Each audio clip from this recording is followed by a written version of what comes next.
Madame, monsieur, bonjour et bienvenue dans le JT de la Revue Fiduciaire, votre rendez-vous quotidien d'actualité juridique, exceptionnellement en version audio pour les 2 prochaines semaines. À la une de ce lundi 29 novembre, contrat d'engagement jeune dans la loi de finances, avis de CFE 2021 et modalités de l'aide relative aux loyers et charges de certains commerces.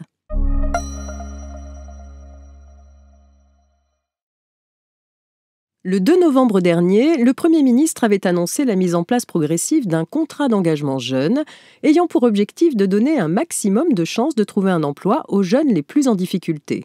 C'est par un amendement du gouvernement au projet de loi de finances pour 2022 que le contrat d'engagement jeune serait intégré dans le Code du travail. Ce dispositif serait ouvert aux jeunes de 16 à 25 ans révolus ou de 29 ans révolus pour les travailleurs handicapés qui rencontrent des difficultés d'accès à l'emploi durable, qui ne sont pas étudiants et qui ne suivent pas une formation.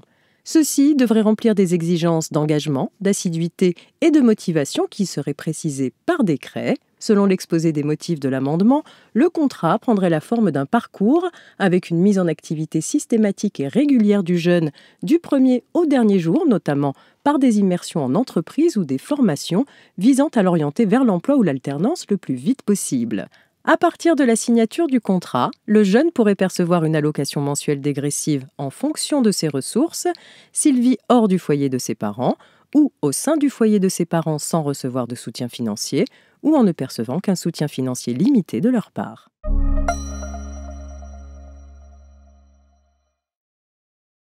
Pour tous les professionnels, les avis de cotisation foncière des entreprises ou CFE sont uniquement accessibles en ligne. Les entreprises, les micro-entrepreneurs ou les professionnels libéraux peuvent le consulter sur leur espace professionnel sur le site impôts.gouv.fr. Les usagers qui n'ont pas encore d'espace professionnel doivent donc en créer un afin de prendre connaissance de leur avis d'imposition et effectuer le paiement de la CFE au plus tard le 15 décembre prochain. Le paiement doit intervenir uniquement par voie dématérialisée, c'est-à-dire par paiement en ligne, prélèvement mensuel ou à l'échéance.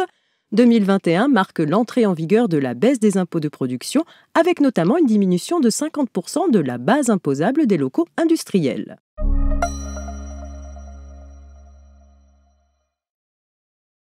Conformément aux annonces gouvernementales, une aide est instaurée pour compenser les loyers ou redevances et charges des commerces fermés au public entre février et mai 2021.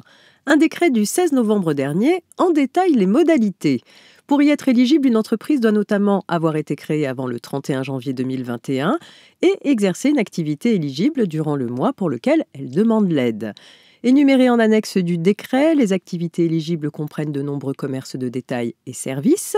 Au sein de ces secteurs d'activité, l'aide concerne uniquement les entreprises qui n'ont pas pu bénéficier du fonds de solidarité ni de l'aide coût fixe ou qui ont atteint leur plafond. Calculé mensuellement, le montant de l'aide correspond au montant des loyers et charges locatives du mois pris en compte au prorata des jours ayant fait l'objet d'une interdiction d'accueil du public.